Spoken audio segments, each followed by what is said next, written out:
Eu queria pensar hoje um pouquinho sobre o Setembro Amarelo. Acho que o pastor Luiz vai projetar aí a minha tela, me deixar compartilhando com vocês, para ver se a gente consegue também partilhar o que isto.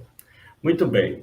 Então, queridos, o pastor Luiz colocou de uma maneira assim muito sábia esse tema, não é? Reconhecendo a necessidade de ajuda, porque de fato uma das questões que tem sido uma barreira para a gente ajudar pessoas, seja no campo da psicologia, seja em qualquer outra área, é esse reconhecimento de que a pessoa está enferma e precisa de ajuda. A pessoa não consegue por si mesma se ajudar e ela precisa de uma ajuda extra, digamos assim. Então, acho que o tema é muito apropriado, por isso eu coloquei adoecimento psicológico, reconhecendo a necessidade de ajuda. Tá? Queria começar pensando, primeiro assim, né, o que é a nossa psique, o que é a nossa alma, né? Porque adoecimento psicológico é adoecimento da alma, né? Então, eu queria pensar o que é essa alma e por que ela adoece, né? Porque durante muito tempo, nos meios religiosos, sobretudo no meio evangélico, foi negado essa dimensão do ser humano tão importante, a dimensão da alma, das emoções, a dimensão psicológica. Foi negado esse adoecimento, né? Atribuindo a esse adoecimento uma série de razões que daqui a pouquinho eu vou falar. Então, o que é essa alma, né? E por que ela adoece? Eu coloquei aqui para repartir com vocês. O ser humano, ele possui 3 dimensões do seu ser, né? E a Bíblia diz isso claramente aqui em 1 Tessalonicenses, capítulo 5, versículo 23, quando Paulo diz assim: o mesmo Deus da paz vos santifique em tudo, e o vosso espírito, alma e corpo sejam conservados íntegros e irrepreensíveis na vinda do nosso Senhor Jesus Cristo. Então, o ser humano possui essas 3 dimensões. A primeira dimensão é muito fácil de reconhecê-la, né? É a dimensão visível, material, né? Ou física, a dimensão do nosso corpo. Então, nosso corpo ninguém nega, ele está aqui, né? Com ele a gente fala, com ele a gente ouve, com ele a gente se alimenta, né? Nosso corpo é uma criação visível, corpórea, material de Deus. Mas nós temos também a dimensão de 2 dimensões invisíveis, né? A dimensão da alma, né? Ou imaterial, né? A nossa subjetividade, né? Que é a nossa dimensão psicológica. E nós temos, então, uma terceira dimensão invisível, que é a nossa dimensão espiritual, que Paulo diz corpo, alma e espírito. É com o espírito que nós também nos comunicamos com Deus, né? Cada religião dentro da sua proposta, né, religiosa, de comunicação, mas essa é uma dimensão que existe em todos nós, em todo o mundo, em todas as culturas, independentemente da cultura, nós temos essa perspectiva também espiritual de comunicação com o divino, com o sagrado. Então, nós temos essas 3 dimensões, o corpo, a alma e o espírito, né? E essas 3 dimensões, elas funcionam sempre interligadamente. Quando o nosso corpo adoece, a nossa alma adoece junto, né? Quando você tem uma dor, quando você vai fazer uma cirurgia, quando você passa por uma situação difícil, a sua alma também se entristece, né? Se encolhe muitas vezes, porque o seu corpo está doente. E o contrário é verdadeiro também. Quando você tem um abatimento interior, quando você tem uma ansiedade, uma depressão, alguma situação psicológica, isso reflete no seu corpo também. O seu corpo adoece por causa da dimensão psicológica também, né? Muitas vezes você vai no médico procurando por causa de um sintoma no corpo, e o médico diz assim: olha, examinei, fiz todas as radiografias, todo hoje esse material maravilhoso que a gente tem de descoberta de sintomas, de diagnósticos. Aí, muitas vezes o médico diz, olha, não é nada no corpo, você precisa de ajuda psicológica. Por quê? Porque seu corpo está adoecendo por causa de uma dimensão subjetiva. Então, essas 3 dimensões atuam juntos, né? A alma é essa nossa sede das emoções, né? Esse nervo exposto do nosso espírito, por onde viajam esses canais de alegria, de prazer, de tristeza, de dor, né? É com a alma que nós apreciamos a vida, né? Se nós não tivéssemos alma, nós seríamos um corpo que não se comunicaria com o mundo, né? Essa dimensão subjetiva da nossa alma imaterial que faz com que a gente se comunique com o mundo, né? Que a gente possa se apropriar do mundo, inclusive, e com ele tecer os nossos relacionamentos. É com a alma que nós nos alegramos, é com a alma que nós nos entristecemos, é com a alma que nós contemplamos o belo, o feio, né? O agradável, o desagradável. Então, essa dimensão do ser subjetivo, invisível, imaterial, mas de fundamental importância para a qualidade geral de vida do ser humano, né? Nós estaremos bem à medida que nossa alma também estiver. Isso vai repercutir em todo o nosso ser. Muito bem. Por que a alma adoece, né? A palavra de Deus nos diz que logo depois da queda humana, da desobediência, lá no jardim do Éden, nossos primeiros pais, que representavam toda a raça humana, se eles tivessem permanecido na obediência, todos nós seríamos filhos da obediência. Mas como eles, nos representando, preferiram desobedecer a Deus e se tornaram filhos da desobediência, né? Nós também, por conseguinte, nos tornamos adoecidos por causa dele. Então, a Bíblia diz que quando eles pecaram, Deus disse, maldita é a terra por tua causa. Essa terra que não significa só a natureza criada, mas tudo que provém dela, o ser humano, os animais, né? O mundo visível e o mundo invisível da criação, suportou esses gemidos, essa dor, esse adoecimento por causa da nossa desobediência e do pecado, daquilo que a gente chama de ideologia de pecado original, né? É interessante que lá em Tiago, no capítulo 5, versículo de 11 a 18, eu não vou ler, mas eu vou citar aqui, Tiago fala de 2 personagens muito interessantes. Tiago fala de Jó, né, e fala também de Elias, né, para mostrar, né, essas 2 formas de adoecimento do ser humano. Tá? Então, o nosso pecado trouxe consequência para o corpo, então o corpo adoece, tá? A alma também adoece, tá? E o espírito adoece. Todo ser humano, nessa dimensão indivisível, que não dá para dividir, né? Não dá para recortar, porque nós somos um ser, né? Na sua totalidade, tudo adoece, né? Então, durante muito tempo, a gente negou o adoecimento da alma. Mas é gozado que ninguém negava o adoecimento do corpo, porque o corpo produz sintomas muito claros, a gente logo diz, não, está doente.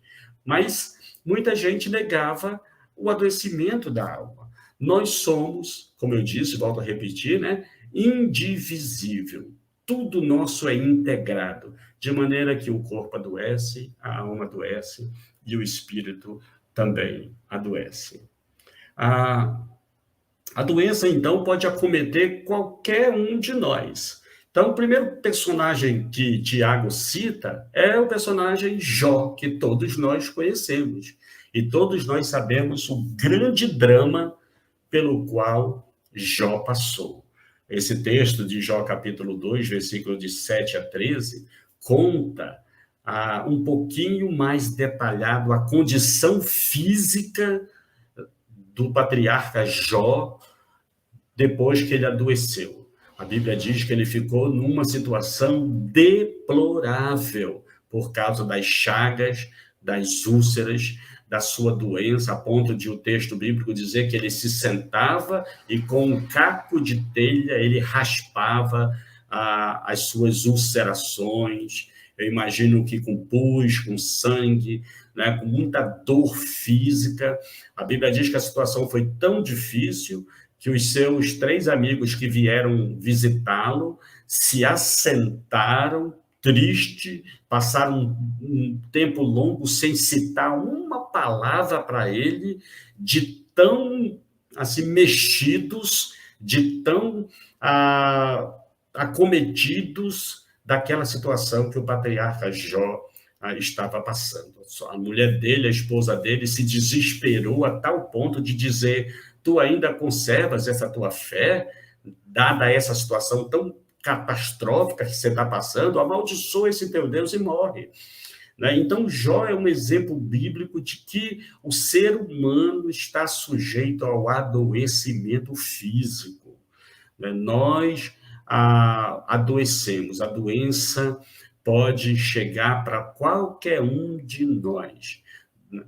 Mas também a Bíblia fala do adoecimento emocional, do adoecimento psicológico.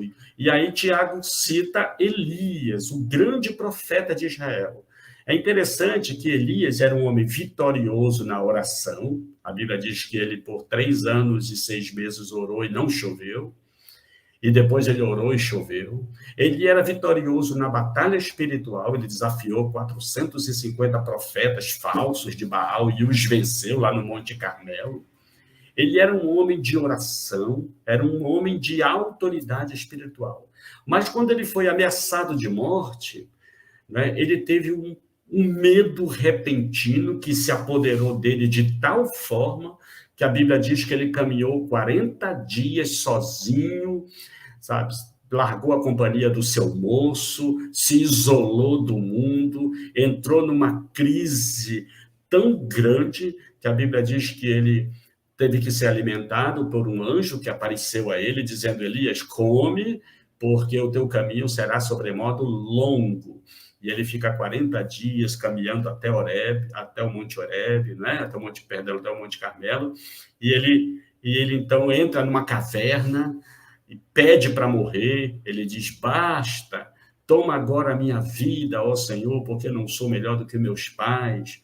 Mataram os teus profetas e eu fiquei sozinho e agora tentam tirar a minha vida. Ele entrou numa crise emocional, psicológica muito grande. Então, Tiago cita esses 2 personagens para mostrar o adoecimento físico e o adoecimento emocional como partes deste mesmo ser chamado humano, desse ser humano. Jó e Elias, né, eram homens semelhantes a nós, sujeitos aos mesmos sentimentos. Por que eu estou dizendo isso, meus queridos? Né? Porque durante muito tempo foi negado essa dimensão, como eu disse. E aí, quando alguém diz assim, que fulano está com um problema psicológico, emocional, ele está com uma depressão, ele está com ansiedade, logo alguém diz assim: isso é coisa de falta de fé, isso aí é falta de oração, isso aí é falta de leitura da Bíblia, né? Isso aí é coisa do diabo, né? Nada disso, isso é coisa de ser humano. Veja, se fosse falta de oração, né, não teria cometido Jó, nem teria cometido Elias, pois eles eram homens de oração. Elias a ponto de mandar descer fogo do céu e o fogo caiu. Então não era falta de oração, não era falta de comunhão com Deus, não era coisa do diabo. Né? Faz parte do adoecimento humano. Muito embora a história de Jó diga que havia uma disputa espiritual entre a fidelidade de Jó nas alturas celestes, foi o próprio Deus que disse: veja como ele é íntegro, temente e que se desvia do mal. né? E aí o maligno diz assim, mas o Senhor o cercou de bens, tira tudo, tira a saúde dele, inclusive, para ver se ele não vai blasfemar. Tudo isso está acontecendo num plano espiritual, mas Jó não está sabendo disso. Jó não sabe o que está acontecendo. Ele é vítima da sua humanidade. O ser humano adoece, e adoece nas 3 dimensões, no corpo, na alma e no espírito. Mas, graças a Deus, essa nossa própria próxima tela aí vai dizer isso para nós, que Deus, em Cristo Jesus, providenciou tudo para os seres humanos. Deus que nos ama e nos amou primeiro, né? No seu Filho bendito, Jesus Cristo de Nazaré, providenciou todas as coisas para nós. O que ele providenciou? Primeiro, cura para o corpo, não é? Deus providenciou cura para o corpo. Hoje, no passado, a cura para o corpo era extremamente restrita, não é? A milagres sobrenaturais de Deus na vida de uma pessoa. Quem tinha um pouco mais de recurso usava a medicina disponível no primeiro século, na época de Jesus, né? Mas a grande massa, a grande maioria não tinha. Por exemplo, aquela mulher do fluxo de sangue, a Bíblia diz que ela ficou 12 anos acometida de uma moléstia que lhe fazia que lhe trazia uma hemorragia uterina muito forte. Não sabemos o que era, talvez um câncer de útero, um câncer de ovário, uma doença grave ginecológica que a fazia sangrar por 12 anos. E ela disse, se eu tocar nas vestes dele, eu ficarei curada. E diz o texto sagrado que ela vai cheia de fé e de ânimo, toca em Jesus pelas costas, imediatamente Jesus reconhece que saiu o poder e diz, quem me tocou? Aí Pedro disse, Senhor, tem uma multidão que te aperta, e tu dizes quem me tocou, mas Jesus sabia quem era aquela mulher, a conhecia, e aquela mulher então chega como uma anônima, desconhecida, e sai dali com a seguinte palavra de Jesus, filha, vai em paz, a tua fé te salvou. Então, só que esses milagres eram restritos, né, à presença de Jesus ou uma manifestação sobrenatural. Com o avanço da medicina, meus irmãos, né, Deus democratizou o milagre.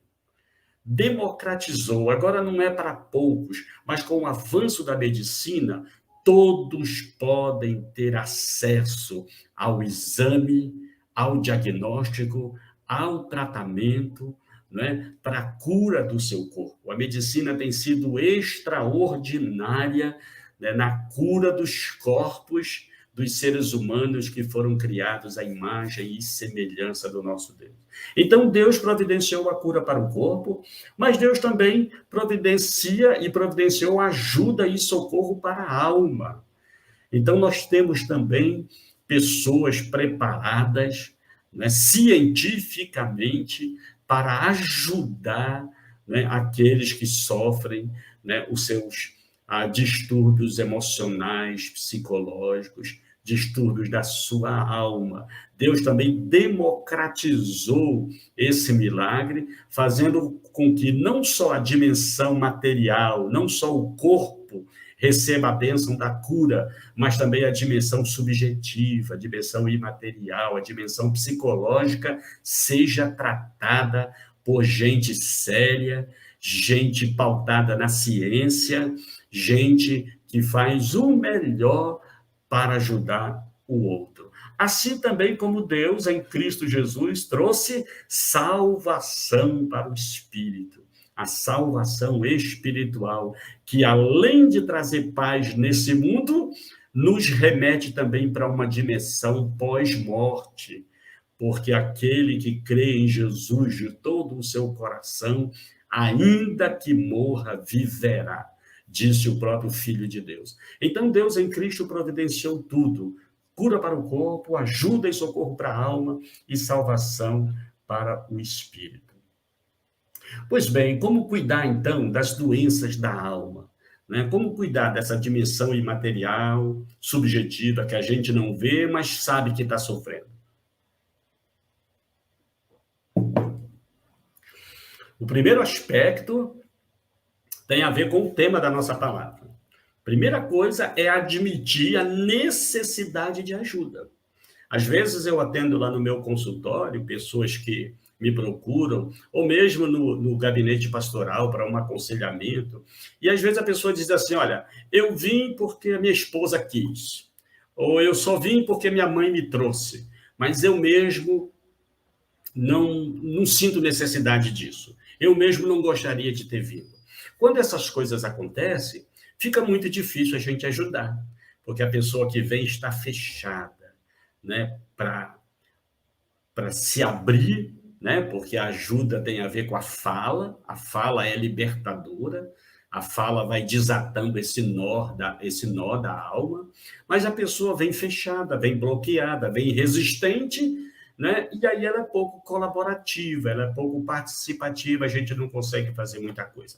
Mas quando, número um, a pessoa admite, olha, eu tenho uma situação, eu tenho um sofrimento, eu não estou dando conta dele, eu preciso de ajuda, eu preciso de que alguém me estenda a mão, né, no bom sentido da palavra, para que eu possa ser ajudada, que eu possa dar conta dessa minha situação. Então, durante muito tempo, isso foi negado, né? Por quê? Porque a igreja negava, muitas pessoas negavam o adoecimento mental. Quando se fala de doença mental, logo se pensa na esquizofrenia, naquela pessoa, às vezes, louca, de rua, desprezada socialmente, desprezada pela família, às vezes, e o que é pior, muitas vezes carregando o estigma de que sobre si há até espíritos malignos. Durante muito tempo, o chamado esquizofrênico e louco foi confundido com endemoniado, não é? E essas pessoas, além de carregar a sua própria enfermidade, carregavam também a dor, o estigma e o preconceito de se sentir ninhos de demônios, porque a palavra endemoniado significa ninhos de demônios. Nada disso é verdade.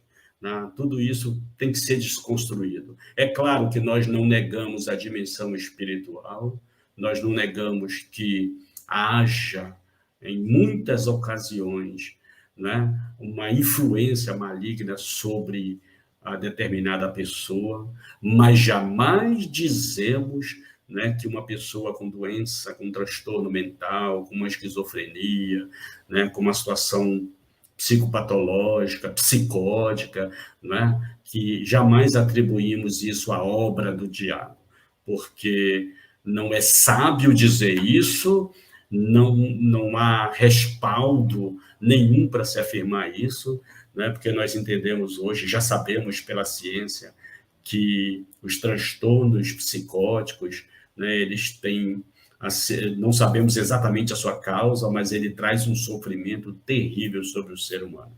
Então, admitir a necessidade, né, já é um grande passo. Né? Durante muito tempo atribuiu-se a falta de fé, a falta de oração, de leitura bíblica, ou a invenção por parte da pessoa. Né? A pessoa está inventando, é falta do que fazer, e, na verdade, não é verdade isso. Né? A pessoa, muitas vezes, se encolhe, se recolhe, a pessoa muitas vezes se ausenta da sociedade, se ausenta da família, se ausenta de si mesmo, porque ela está passando algum tipo de sofrimento, seja ele leve, seja ele moderado, ou seja ele grave, mas a pessoa está sofrendo. E admitir esse sofrimento já é um passo muito bom para a pessoa poder, então, buscar ajuda e ser ajudada. Né? Ansiedade, depressão, síndrome do pânico e outras doenças mentais eram vistas sempre como ações do diabo ou de algum pecado cometido pela pessoa que sofre. Né? Isso tudo já foi desconstruído, né? Porque nós temos hoje o respaldo científico para falar do grande e do grave adoecimento psicológico que acomete todos nós, que pode acometer todos nós e que, infelizmente, acomete muitas pessoas. Daqui a um pouco Daqui a pouco eu vou falar um pouquinho especificamente sobre o suicídio, mas é importante dizer isso para esse auditório cristão que nos ouve, para que nós tratemos o nosso próprio preconceito, irmãos e irmãs. Porque muitas vezes, dentro das nossas igrejas, nós temos o preconceito de achar que procurar um psicólogo, né, é admitir sua fraqueza, é admitir sua falta de fé, é admitir sua falta de espiritualidade, e nada disso é verdade. Procurar um psicólogo ou um médico psiquiatra nada mais é do que admitir que se tem um problema, assim como se tem uma doença física, a gente procura o ginecologista, o gastroenterologista, o otorrino, né, o oftalmologista, quando a gente está com problema de visão. Assim como a gente procura para cuidar do corpo, a gente também procura esses profissionais baseados na ciência para cuidar da nossa alma, porque ela precisa, ok? Admitir que estamos doentes, então, né, e que por nós mesmos não conseguimos superar, já é um bom começo para a gente começar a melhorar. Buscar ajuda, não ficar sofrendo caladinho, não ficar, inclusive, sendo acusado pela sua própria consciência de que esse sofrimento é atribuído à falta de fé, à falta de espiritualidade. Não, buscar ajuda. Não é? E quanto mais cedo a gente buscar ajuda, né, mais cedo a gente consegue ressignificar esse sofrimento. A gente consegue falar sobre ele, a gente consegue descobrir os nossos limites, as nossas limitações e também aproveitar o nosso potencial.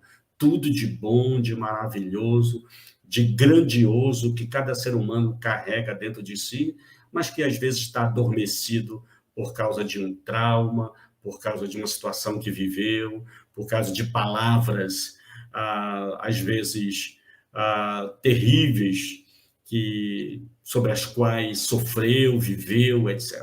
Então, quando a gente cuida, quando a gente se deixa cuidar, a gente descobre os nossos limites, as nossas limitações, mas também descobrimos o nosso potencial, esse potencial maravilhoso, né, que cada ser humano tem dentro de si. Então, a primeira coisa é admitir, né? A segunda aqui, né, buscar ajuda especializada. A ajuda do pastor, ou do padre, ou de um conselheiro, de uma pessoa mais experiente, ela tem muito valor, ela vale muito, ela pode ajudar bastante. Mas, muitas vezes, ela não é suficiente para trazer alívio e melhora para aquela pessoa que sofre. Por quê? Porque, às vezes, o sofrimento ele está para além da competência do pastor. Ela está para além do preparo dele. Né? O pastor tem uma formação teológica, né? Ou em ciências da religião, né? E, às vezes, o sofrimento da pessoa está para além. Então, buscar a ajuda do pastor é importante, ter um bom amigo é importante, né? Repartir com alguém a dor que se sofre é bacana, mas muitas vezes não é suficiente, tá? Para trazer o alívio, trazer o conforto, trazer o consolo e ajudar, inclusive, a ressignificar a dor e o sofrimento pelo qual passa. Tá? O psicólogo, então, irmãos, entra aí. Né? O psicólogo é o profissional habilitado para ajuda terapêutica. Isso aqui, de novo, essa live, essa conversa aqui proposta aqui pelo Ministério de Maceió, pela Igreja Acolher, pelo pastor Luiz Carlos, tem um valor muito grande, porque para nos ajudar, inclusive, a vencer esse estigma, esse preconceito de achar que o psicólogo não deve ser procurado.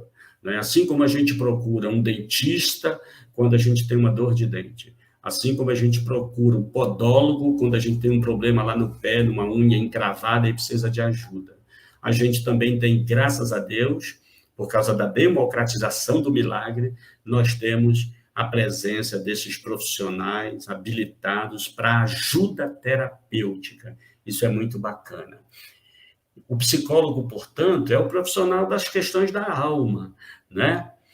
Por que o psicólogo é importante nessas questões? Aí eu coloquei algumas coisas para repartir com vocês. Primeiro, Porque ele atende as pessoas a partir de dados científicos, testados e comprovados ao longo dos anos.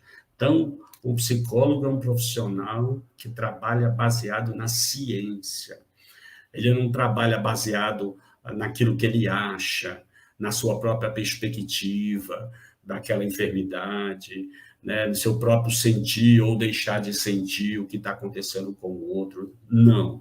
Ele trabalha a partir de uma base científica, né, de modelos que já foram testados, avaliados, comprovados, né? Então, isso é muito importante, porque ao procurar um psicólogo, você está procurando um profissional habilitado, né? Existem, inclusive, os conselhos de supervisão da nossa profissão.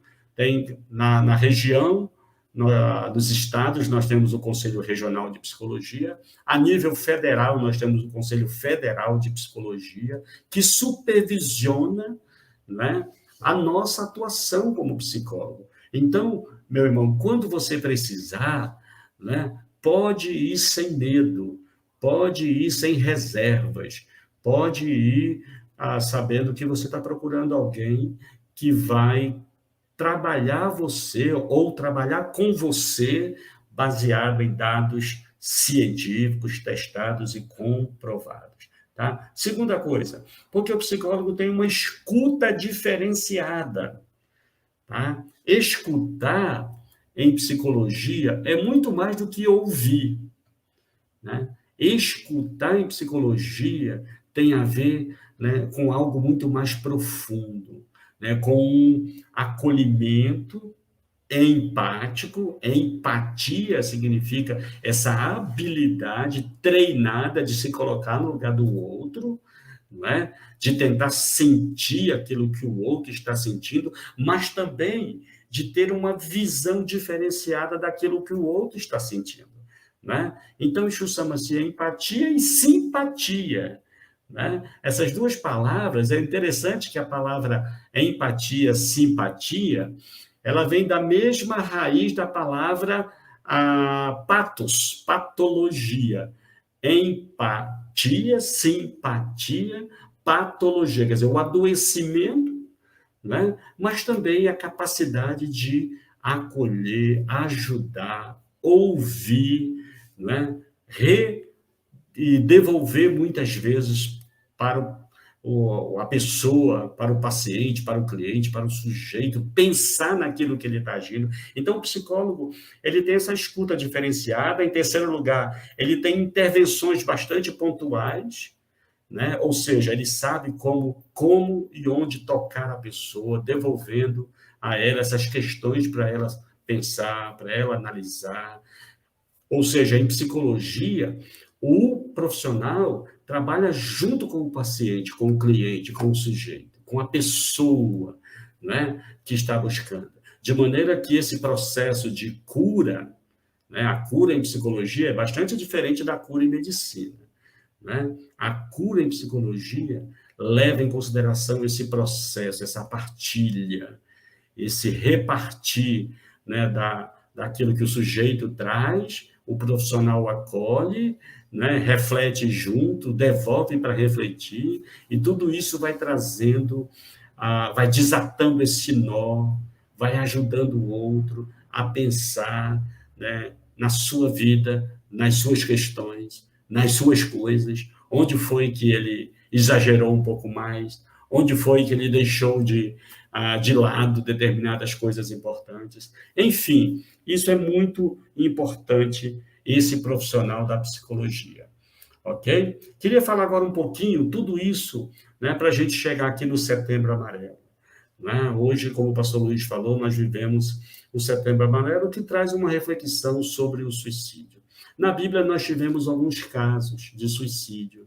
Né? Por exemplo, em Atos capítulo 16, aquele centurião ia se suicidar quando Paulo e Silas foram libertos do cárcere, lá em Atos capítulo 16. A Bíblia diz que ele, percebendo que os presos não estavam mais ali, sacou da espada e ia tirar sua própria vida. Mas Paulo bradou em alta voz: não te faças nenhum mal, que todos nós estamos aqui. Olha só, suicídio nada mais é do que fazer mal a si mesmo, tirar a sua própria vida, né? Mas pode haver uma corrente de apoio. Eu gosto muito dessa palavra de Paulo, porque ele diz assim: não te faças nenhum mal, porque todos nós estamos aqui. Ou seja, você que está sofrendo, você, aonde essa palavra está alcançando, eu quero dizer para você que você não está só, né? Tem gente ao seu redor, tem gente preparada para te ajudar, para te apoiar, para estender a mão nesse momento difícil. Ansiedade, depressão, síndrome do pânico, estresse pós-traumático e outros transtornos psicológicos podem atingir qualquer um de nós e pode nos levar, inclusive, se a gente não cuidar, a pensamentos de suicídio, a pensamento de extermínio da vida. No mundo todo, meus queridos, hoje são mais de 700 mil, fala-se até de 800 mil pessoas que morrem por suicídio todos os anos, né? Ou seja, algo horroroso, né? Há mais de 800 mil pessoas que tiram as suas próprias vidas, né? Para cada pessoa que tira a sua vida, há mais pessoas tentando fazê-lo. Ou seja, se você pegar esses mais de 700 mil, hoje se fala de entre 700 a 800 mil pessoas, para cada pessoa que tira a sua vida, há mais pessoas tentando fazê-la, né? Olha só esse dado, entre os jovens de 15 e 29 anos, o suicídio é a segunda principal causa de morte, sendo que 79% dos suicídios no mundo ocorrem em países de baixa renda, né? São dados alarmantes, são dados horrorosos, né? Dessa condição humana que faz com que alguém, desesperado que está, dê cabo da sua própria vida. As principais causas de morte podem ser envenenamento, enforcamento e armas de fogo. Normalmente são os métodos mais usados, né? E para cada suicídio que acontece, essa tragédia afeta milhares de famílias, né? Você imagina uma mãe, né, cujo filho tirou a sua vida. Você imagina uma esposa cujo marido, né, ou cujo pai tira a sua vida. Então, o suicídio afeta indiretamente e diretamente centenas de milhares de pessoas. No Brasil, o número de suicídio em 2020 foi de mais de 12.895, né, com variação de apenas 0,4% em relação a 2019, quer dizer, um número muito alto. Os estados de maior índice de suicídio foram São Paulo, Minas Gerais e Rio Grande do Sul, né? Mas há uma tendência muito grande também no Nordeste brasileiro. Em 2017, o estado do Piauí, por exemplo, despontava como um estado também com alto índice de suicídio entre os jovens de 15 a 29 anos. Então, é algo assim muito triste, né? O que pode levar uma pessoa ao suicídio? Primeiro, um sofrimento insuportável, um sofrimento do qual a pessoa acha que não tem mais escapatória, não tem mais condições para nada. Uma crise depressiva, aguda ou crônica, uma tristeza excessiva, esticada, não é? Uma doença terminal, especialmente com aquela dor insuportável, a pessoa pode, quem sabe, atentar contra a vida. O uso de drogas entorpecentes, né? Pessoas com dependência em drogas pode atentar contra si mesmo e cometer o suicídio. O comportamento suicida, normalmente, irmãos, se divide em 3 fases: pensar em suicídio, tentar o suicídio e a própria consumação do ato, né? De maneira que quando alguém fala que está pensando em suicídio, a gente tem que levar isso a sério. A gente não pode subestimar essa dor, esse sentimento, essa palavra, essa verbalização do sentimento, tá? Por quê? Porque o suicídio tem essas 3 fases: pensar em se matar, né? Tentar se matar ou a consumação da própria morte em si, né? Então, precisamos levar a sério a dor das pessoas, né? E aquilo que as acomete, eu coloquei aí, né? Levar a sério o comportamento e as tentativas de suicídio por parte da pessoa. Em segundo lugar, buscar ajuda profissional para a pessoa. O psicólogo ou o médico psiquiatra são os profissionais indicados. Eu queria também deixar aqui, né, o número do Centro de Valorização da Vida. É uma entidade, né, que atende no número 188, a 24 horas por dia. Lá há profissionais, eles já estão em todo o Brasil, lá há profissionais gabaritados, especializados, acolhedores, gente treinada também para acolher a dor, o sofrimento de uma pessoa que talvez esteja pensando em dar cabo da sua vida. Nós temos também os CAPSes, né, que são os Centros de Atenção Psicossocial, são muito úteis no dia a dia, estão mais perto da gente, né, estão mais perto da comunidade, porque em cada município há muitos CAPSes, onde nós temos o psicólogo, nós temos o enfermeiro, nós temos o assistente social, profissionais também de acolhimento, de ajuda para aqueles que estão passando por um sofrimento difícil.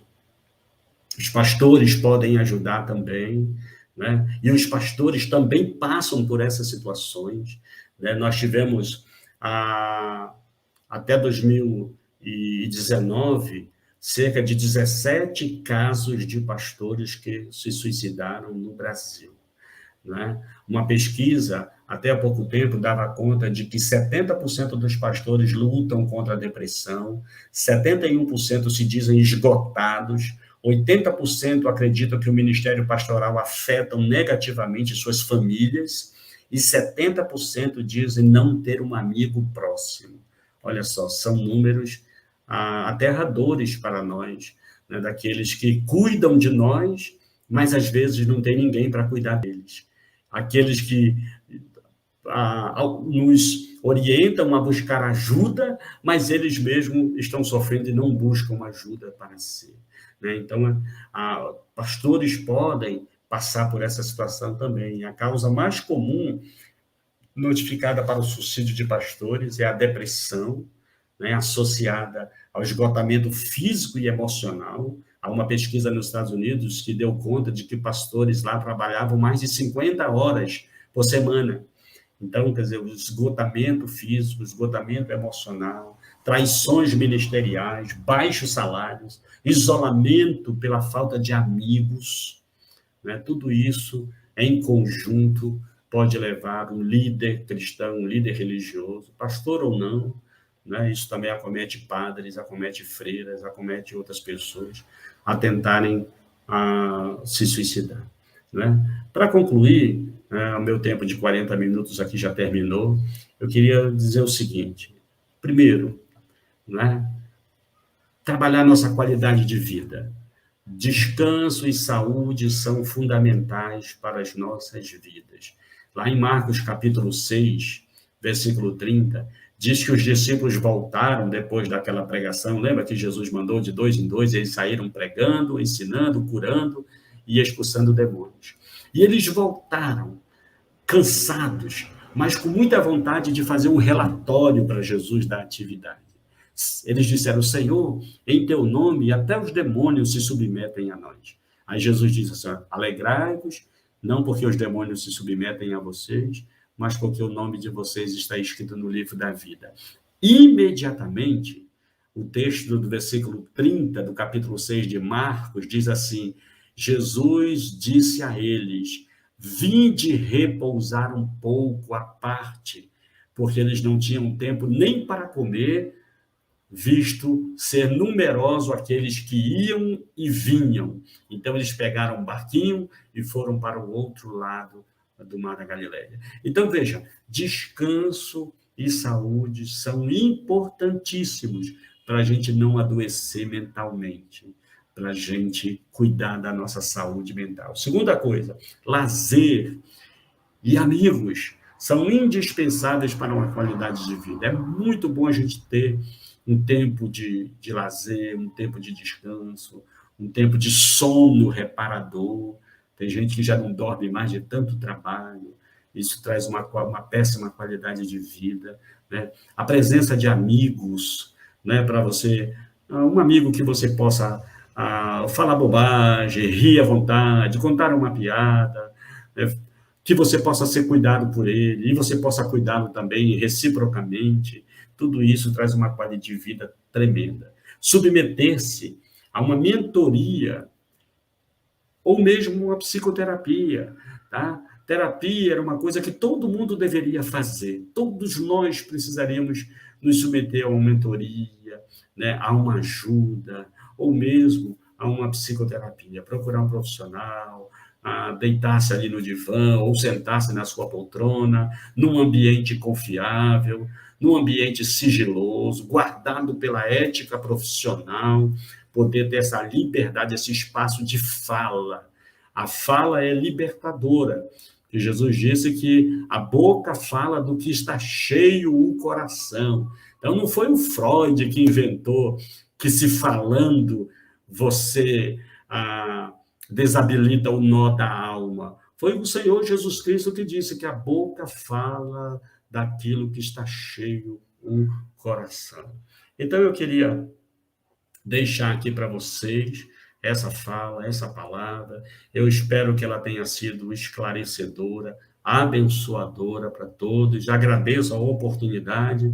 Peço desculpa aí do meu amigo pastor Luiz, se passei aí uns 5 minutinhos do horário, mas espero que ela tenha sido edificante para todos nós. Muito obrigado, um grande abraço a todos.